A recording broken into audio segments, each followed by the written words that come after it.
예, 국회 출입 기자님들께 인사드립니다.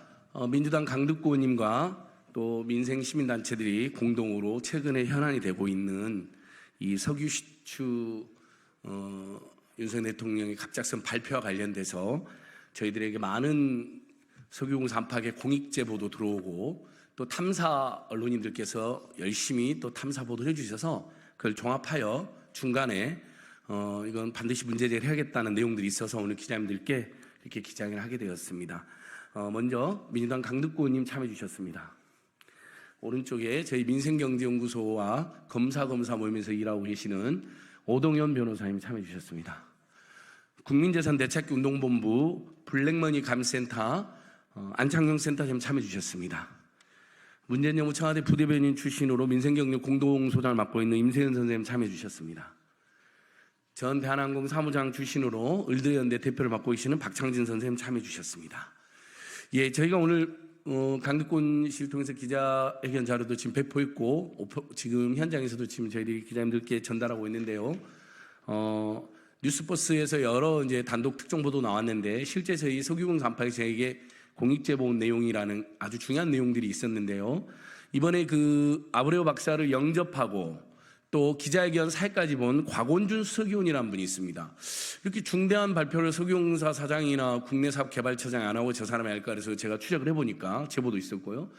2009년 10년 석유공사 캐나다 하베스트사에 인수해서 수조 원을 날려먹은 적이 있는데 그때 그 관련자이고 당시에 하베스트사에서 근무하면서 수천만 원대 횡령을 해서 크게 내부적으로 문제가 돼서 징계당하고 횡령금액 환수까지 당한이라는 게 확인되었습니다. 그리고 수석위원이라는 것은 사장도 아니고 국내사업개발처장도 아닌데 그 직책이 무엇인가 했더니 그 퇴직 직전에 임금 피크제를 적용받는 곧 퇴직할 사람이 이렇게 중대한 프로젝트를 발표하고 본인이 책임자라고 말하는 것 너무 어색하지 않습니까? 이상하지 않습니까? 사장은 또 보니까 이번에 임기가 끝났습니다. 사장은 보지도 않잖아요. 그래서 임기가 끝난 사장이 임기 말에 이런 걸 어떻게 갑자기 발표할 수 있을까? 그리고 여러분 시추 여부는 누가 결정하는 걸까요? 그건 대통령이 결정하는 게 아니고요. 산자와 협의를 거쳐서 석유공사 내부적으로 결정하는 것이고 당연히 시추 여부는 사장이나 그 사업 최고 책임자가 발표해야 되는 것이죠. 근데 갑자기 대통령이 느닷없이 이걸 왜 발표했을까요? 누구의 계획이고 어떤 문제가 있을까요? 이제 이런 점들이 저희들이 제보를 받고 하나씩 이제 오늘 말씀드리는 것이고요. 우리 기자님들께서도 함께 취재해 주셔서 뭐 좋은 사업이면 잘 되는 건 당연하지만 이렇게 범국민적 의혹이 제기되고 이명박 자원외교 수십조 혈세탕진 국민 사기 사건의 재탕 아니냐라는 과반이 넘는 국민들의 우려에 대해서 이 정권은 반드시 답을 해야 될 것입니다. 제가 여는 말씀도 간단하게 취지 말씀 설명드렸고요. 우리 강득구 의원님께서 준비하신 말씀 그리고 우리 임세현 소장 그리고 이렇게 몇몇 이 문제를 같이 연구하신 분들의 비평 발언이 있겠습니다. 인사드리겠습니다. 안양시 만안구 출신 강득구 의원입니다. 지난 3일 윤석열 대통령이 영일만 일대 석유가스가 최대 140억 배럴이나 매장돼 있을 가능성이 있다며 시추 계획을 발표했고 승인했습니다. 산업부 장관은 140억 배럴의 이 기사 내용 대통령의 그 기자회견을 전하면서 이 가치는 삼성전자 시가총액의 약 5배 수준이라고 거들었습니다. 그런데 시추 계획 승인을 대통령이 직접 발표한 것부터 이상합니다. 또한 탐사 분석을 수행한 액트지오가 지명도 낮은 소규모 업체라는 점, 그리고 호주 최대 석유 개발 회사인 우드사이드는 가망성이 없다며 철수했다는 점 등 시간이 지날수록 의혹만 불어나고 있습니다. 정부는 시추 한 번에 약 1,000억 원의 세금이 들어갈 것으로 예상하고 있습니다. 막대한 세금이 쓰이는 만큼 국민을 대신해 국회가 철저하게 검증해야 합니다. 그런데도 정부는 기업의 비밀이라며 제대로 자료조차 내놓지 않고 있는 게 현실입니다. 하나부터 열까지 모두가 의혹투성입니다. 조금 전에 우리 안진걸 소장님 말씀한 대로 이명박 정권의 자원외교 2라는 그런 목소리도 점점 커지고 있습니다. 윤석열 대통령이 직접 발표했으니 윤석열 대통령이 직접 해명해야 됩니다. 가장 중요한 것은 대통령이 발표하는 과정에서 누가 어떤 역할을 했냐라는 것입니다. 영일만 석유 시추 의혹에 대해서 이런 부분까지 포함해서 대통령이 답을 해야 한다라는 점 다시 한번 분명히 말씀드립니다. 윤석열 대통령이 발표 이후에 온 나라가 산유국의 한상으로 떠들썩합니다. 그러는 사이 해병대원 특검법은 잊혀지고 있습니다. 윤석열 정권에 경고합니다. 산유국이라는 환상으로 해병대원 순직 사건 수사 애압의 진실을 가릴 수 없습니다. 국민의 눈과 귀를 가리려고 어떤 작태를 쓰더라도 그것은 윤석열 정권의 얄팍한 꼼수가 될 수밖에 없음을 분명히 밝혀둡니다. 더불어 22대 국회에서 해병대 특검 법안을 반드시 통과시키겠습니다. 그래서 해병대원 순직 사건 수사 외압의 진실을 밝혀내겠습니다. 감사합니다. 예, 강립권님 감사합니다. 저희에게 공익제보 내용 중에는 석유공사 사장이 6월 5일 날 사내에 공지한 글도 있습니다. 거기 보면 석유공사 사장은 숫자보다는 가능성이라고 언급을 합니다. 윤석열이 말한 140억 배럴을 전혀 언급하지 않습니다. 오히려 1TCF 조입방미트 단인데요.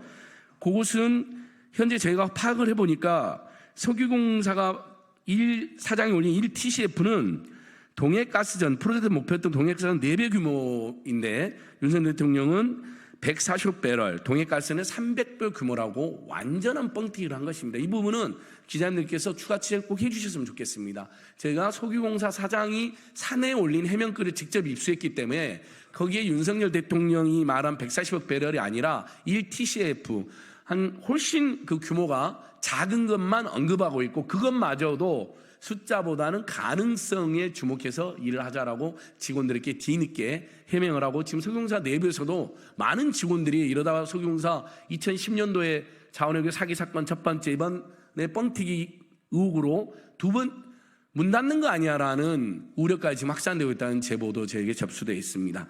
예, 이어서 우리 민생현 공동소장께서 발언하시겠습니다. 네, 안녕하세요. 전 민생경제연구소 공동소장 임세현입니다. 보도를 통해서 지금 원유 관련된 시추나 이런 여러 가지 문제점에 대해서 다 잘 알고 계시다고 생각하고 저는 이제 국민들이 궁금해하고 납득이 안 되는 그런 지점이 있습니다. 그것에 대해서 한 3가지만 좀 질문을 드리고 싶은데요. 첫 번째로는 그 액트지오라는 회사는 도대체 어떤 회사인가? 혹은 누가 관련이 있거나 어느 것과 관련이 있나에 대해서 궁금합니다. 왜냐하면은 그냥 일반적인 국가 산업을 진행하기 위해서는 조달청이나 이런 여러 가지 절차들이 있습니다. 그런데 과연 이 액트지오라는 회사는 무슨 자격과 무슨 조건으로 심지어 이 시추 관련된 전문성이 그닥 밝혀지지도 않았고 오히려 직업교육이 주 특화되어 있는 회사입니다. 그런데 그 법인 자격도 상실한 채 4년간 체납됐던 그러한 회사가 무슨 자격과 근거로 이번에 그 70억 가량의 컨설팅을 수주했으며 그 이후에 나올 수십억 원 아니 수백억 원 혹은 뭐 조 단위의 그런 사업을 함께 진행을 합니까? 도대체 이 회사는 뭔가요? 누구랑 관련이 있습니까? 저 이 질문을 안 드릴 수가 없습니다. 정상적인 입찰 진행 상황이라면 도저히 납득할 수 없는 자격을 갖추지 않은 회사가 이런 막대한 프로젝트에 참여를 했다는 것입니다. 자, 두 번째로는 지금 액트지오가 뭐 자신있게, 그것도 자신있게 얘기 못합니다. 유망 구조라는 희한하게 듣도 보도 못한 이야기를 통해서 우리 그 영일만 앞바다에 석유가 매장이 140억 배럴가량 많게는 있다고 하는데요. 그러면 무슨 근거로 그렇게 추정을 하는 겁니까? 그분들도 정확히 이야기를 못합니다. 단순히 영업 기밀이다라고 이야기를 하는데요. 이렇게 시추를 한다고 우리가 채산성이 생겨서 그 원유를 바로 사용할 수도 없는 상황입니다. 그런데 20%의 근거는 어디서 나왔습니까? 그리고 우드사이드에서 15년 가량을 연구하고 조사했던 그러한 것을 반박 가능합니까? 액트지오가요? 그럼 20%의 근거는 도대체 어디서 나왔을까요? 그리고 20%가 시추를 하고 실제로 생산돼서 상업적으로 쓰인다는 비율이 아니잖아요. 이른바 유망 구조가 실제로 그 안에 원유가 있을 수도 있다라는 그 가능성이 20%라는 말 아닙니까? 그러면 그 다음에 시추를 해서 구멍을 뚫어봐서 실제로 원유가 얼마나 있는지 확인을 해야 될 것이고, 있다면 이것을 실제로 뽑아내서 그만큼의 가용이 가능한가, 그러니까 채산성이 있는가에 대한 문제는 또 다른 문제고요. 그러니까 여러 가지 문제가 있는데 20%를 이렇게 당당하게 이야기를 할 수 있는지 과학적인 근거를 좀 알고 싶습니다. 과학이라는 것은 여러분들이 믿고 싶고 믿어야 된다, 산유국이다라고 주문을 외워서 되는 것이 과학이 아니라요, 여러 가지 실험과 여러 가지 과학적인 토대로 하나의 결론이 나오는 것이 과학입니다. 지난번 후쿠시마 오염수도 굉장히 과학적으로 오염물질 없다고 이야기했지만 그거 다 거짓말이고 들통이 났죠. 이번에도 비슷한 경우가 아닐까라고 의심이 됩니다. 그 세 번째는 지금 많게는 수십조, 1조 5천억 혹은 더 이상의 국가 세금이 들어간다고 하는데, 만약에 잘못되면 우리가 원하는 바가 아니면 그 책임은 누가 집니까? 그 세금은 누가 책임질 수 있나요? 이명박 정권 10년 전이지만 뒤돌아보면 하베스트에 7조 원 가량의 자원 외교를 한다면서 실제로 그 안에 있었던 원유는 2%밖에 되지 않아서 사실상 우물을 팠다라는 얘기가 나옵니다. 그래서 이번에 이 영일만 건도 사실 그 이상이 들어갈 수도 있고 사실 채산성도 검증되지 않았던 건데, 이것을 누가 과연 책임을 질 겁니까? 액트지우가 책임질까요? 아니죠. 거기 외국에 있는 법인도 아니었던 1인 기업 혹은 페이퍼 컴퍼니라고까지 하는 회사가 무슨 근거로 책임을 질 수 있겠으며, 그러면 산업부인가요? 석유공사인가요? 석유공사는 이미 이명박 대통령 때 한번 그 자원외교로 곤욕을 치렀고 아직까지도 그 자본 잠식이 해결되고 있지 않은 상태입니다. 그래서 이번 자원외교 시즌2다라는 이야기가 나오는 것이 그게 그냥 우려의 목소리는 아니다라고 생각이 듭니다. 그리고 제가 세 가지 질문을 드려서 이거에 대한 답변을 좀 듣고 싶다라고 말씀드리고요. 하나는 좀 당부사항입니다. 지금 공무원 분들 굉장히 노고에 이제 고생하시고 공무하시는 힘드신 거 잘 알고 있습니다. 저도 지난 문재인 정부에서 이제 공직을 했던 사람으로서 지금 정부 하에서 공무원들이 얼마나 힘들지 가늠이 됩니다. 하나 당부드리고 싶은 것은 지금 양평고속도로 관련해서도 노선이 갑자기 과학적 근거 없이 김건희 씨 일가로 추정되는 땅 쪽으로 바뀐 근거 전혀 제시 못하고 있고요. 아까 말씀드린 후쿠시마 오염수도 마찬가지고요. 새해병 관련해서도 여러 가지 은폐 의혹 있는 것도 마찬가지고, 이번에 영일만 사건도 여러 가지로 공무원들이 어느 단계에서는 분명히 일을 할 것입니다. 처리를 할 것인데요. 반드시 기록을 남겨놓으시라라고 말씀드립니다. 네, 임생소양 고맙습니다. 이어서 을들의 연대 박창진 대표님께서 발언해 주시겠습니다.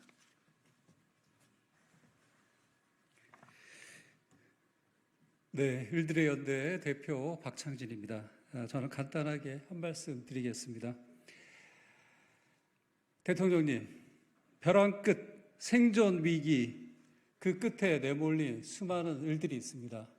코로나 그 긴 기간 이후에 불어닥친 고물가, 그 고물가에 파고를 넘지 못하고 있는 수많은 인생의 문제가 있습니다. 삽질 그만하시고 진짜 삽들어야 할 곳에 삽을 들어주십시오. 민생을 돌봐주십시오. 이상입니다.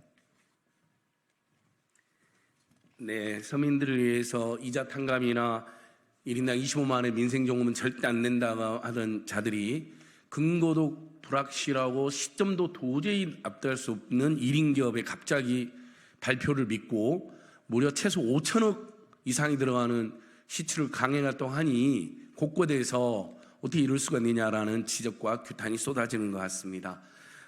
이렇게 이명박 정권 때부터 이렇게 해외에서 혈세가 탕진되는 것, 또 외국인들과 연계해서 우리 국민의 소중한 돈이 이렇게 횡령되고 빼돌려지는 문제를 감시해온 국민재산 되찾기 운동본부 블랙머니 감시센터 안창명 센터장께서 한 말씀 하시겠습니다.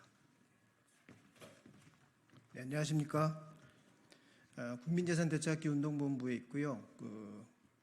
블랙머니 검은동 감시센터 센터장 역할도 하고 있습니다. 저는 국내 최대 규모 역외탈세 사건의 공익 내부 제보자입니다.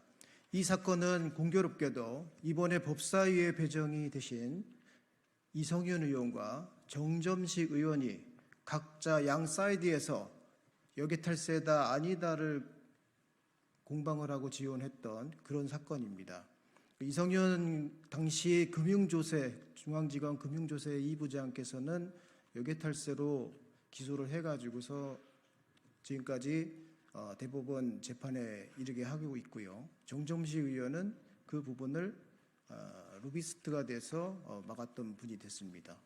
제가 그 여객 탈세 고익 내부 제보자의 당사자로서 참 아이러니한 상황을 갖고 오늘 그 영일만 동해 심해 유전에 대한 시추에 대한 부분을 여객 탈세와 관련된 또 국민들의 우려, 시각 이런 것들을 좀 짚어보려고 합니다.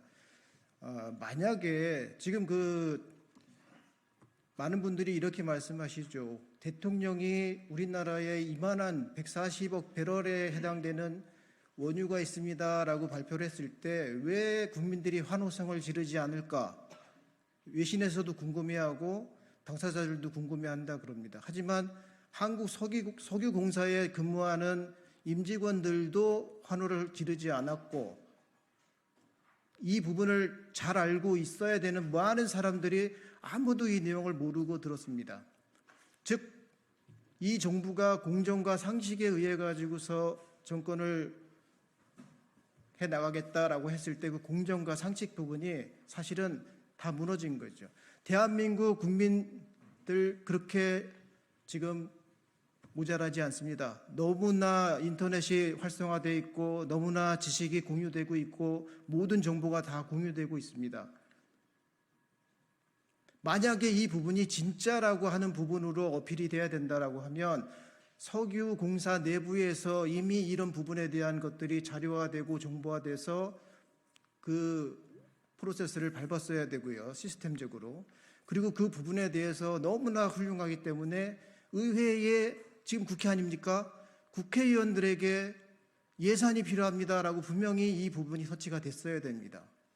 그리고 정부에서는 그 부분을 감안해서 국회와 석유공사를 위해서 국민들한테 그때 돼서 발표를 하면서 이 얘기를 했었어야지요. 전혀 시기적으로나 방법적으로나 디테일에서 프로세스 시스템 다 무너진 상태에서 나온 얘기가 됐습니다. 그러니 급하게 와서 설명을 한 사람들에 대해서 들어도 아무도 이해할 수가 없고 이상하다라고 보는 거죠. 제가 에피소드로 간단히 말씀드리겠습니다. 이 기자회견을 국민들이 다 보실 거니까요. 나폴레옹이 그랬지 않습니까? 그 많은 군대를 이끌고 알프스 저쪽이다. 다 올라갔지요. 가다가 죽는 사람도 있고 얼마나 힘들었겠습니까? 갔더니 아닌 거죠. 아니다. 저쪽 봉우리인가 보다. 이 지도자가 그렇게 잘못된 허황된 발표를 결정을 해버리면 굉장히 큰 문제가 생기죠. 자, 이거는 허황된 얘기라고 합시다. 자, 그러면 실제로 디테일이 아주 빼곡하게 드러나 있는 사례가 이미 근래에 있었지 않습니까? MB 정부 자원의 곁에 캐나다 하베스트 유전 해외 투자 어떻게 됐습니까? 숫자는 뭐 전체적인 발표들이 정확히 나오지 않기 때문에 뭐 말씀하시는 분이나 언론에서도 다 달라지는데 제가 판단하기로는 저희가 또 가지고 있는 자료로는 총 5조 원입니다. 5.5조 원. 그 중에 제가 디테일 하나만 말씀드릴게요. 엄청난 디테일이 빼곡히 밝혀져 있는 보고서가 있습니다. 메릴 린치 보고서입니다. 거기에 유전의 가치가 3조다. 그래서 2조에 삽니다. 3조기 때문에 2조에 삽니다. 그럼 그 3조가 어떻게 됐습니까? 아까 임세훈 소장도 말씀드리고 기존 기자분들도 다 체크를 해가지고 보도를 하셨지만 98%가 물입니다. 원전이라고 할 수 없는 것이죠. 그걸 메릴 린치가 어마어마한 디테일을 가지고 분석 보고서를 냈고 그걸 기반으로 해서 3조 원이라고 하는 가치를 2조 원에 샀으니 얼마나 훌륭한 판단입니까? 그러나 그 부분이 어떻게 됐습니다. 결과적으로. 그 디테일한 자료들을 가지고도 이렇게 되는 게 이 투자 아니겠습니까? 우리 국민들이 지켜보는 또 관점이 하나에서 자, 왜 이렇게 거대한 투자들이 뜬금없이 막 나올까 하는 부분에 대해서 또 팁을 하나 드려야 될 것 같습니다. 자, 우리나라의 저축은행 사태가 한두 개가 아니었죠. 엄청난 저축은행 사태들이 벌어졌습니다. 지금도 나와 있는 부산저축은행에 대한 디테일을 사실 제대로 깨고 있는 사람들 많지 않습니다. 또는 스테이지 1, 스테이지 2, 스테이지 3로 가는 그 부분에서 한쪽만 드립답하면서 탄압하는 그런 그 수사 기법도 지금 발휘되고 있다고 봅니다. 그래서 저축은행이 망하기 전에 하는 일이 뭐냐 하면 해외에 페이퍼 컴퍼니를 만드는 거였습니다. 무슨 목적으로? 부동산 투자다, 무슨 광산 투자다, 개발 투자다. 그 저축은행이 다 돈을 해외로 그 명목으로 디테일한 페이퍼를 만들어 가가지고 내보낸 후에 다 도산돼 버리는 겁니다. 그리고 그 돈은 찾을 수가 없습니다. 찾을 수 있는데 찾을 수가 없습니다. 왜 찾을 수가 없냐? 찾는 사람들이 찾질 않습니다. 찾는 사람은 국세청과 검찰이어야 됩니다. 근데 검찰과 국세청은 들어가지 않습니다. 그래서 그런 부분에 대해서 국민들이 맨눈으로 바라보고 있을 것이고, 이 유전에 대한 부분도 국민들이 환호성을 지를 수 있게끔 정말 제대로 된 데이터를 발표하시고 국회에 예산을 요청하시고 국민들한테 설명하시고 같이 환호성을 칠 수 있게끔 해 주십시오. 그게 국민들이 바라는 거고, 국민들은 그걸 알 권리가 있습니다. 감사합니다. 네, 안창경 센터장님 감사합니다. 제가 오늘 기자회견하게 된 계기 중에 하나가 저희들이 예전에 참여연대라든지 민변 또는 여러 시민단체들과 함께 대응했던 이명박 자원외교 사기 사건 및 혈세탕진 진상규명 국민모임 활동이 있었습니다. 활발하게. 그때 그 활동의 결과물로 최소 수조원, 많게는 수십조 원에 달하는 혈세가 탕진된 게 확인이 되었습니다. 그건 분명한 팩트이고요. 그 부분에 대해서 저희들이 이번에 그때 그 사건이 연상되는 것이 너무 저희들도 끔찍하지만 아니길 바라지만 최소 5천억에서 많게는 몇 조 원의 또 혈세가 탕진될 우려가 있기 때문에 오늘 이 부분은 국회가 또 시민사회가 또 민생시민단체들 언론이 철저히 잘 되면 좋겠지만은 아닐 가능성이 매우 높고 지금 과정이 너무 불투명하고 부실하고 문제가 많기 때문에 철저히 대응을 하고 진상규명을 해야 된다. 이런 취지로 오늘 기자회견하게 된 것입니다. 예, 저는 오늘 저희 기자회견 1차 이 문제 관련 1차 기자회견은 오늘 마치고 저희들이 추가로 더 연구해서 중요한 내용이 있으면 기자님들께 다시 한번 또 기자회견을 통해서 알리도록 하겠습니다. 기자회견 청취해 주셔서 고맙고요. 우리 오마이TV, 서울의 소리, 뉴스버스, 안진걸 TV 등 생중계해 주신 것도 아주 감사합니다. 그 기자회견 마치겠습니다.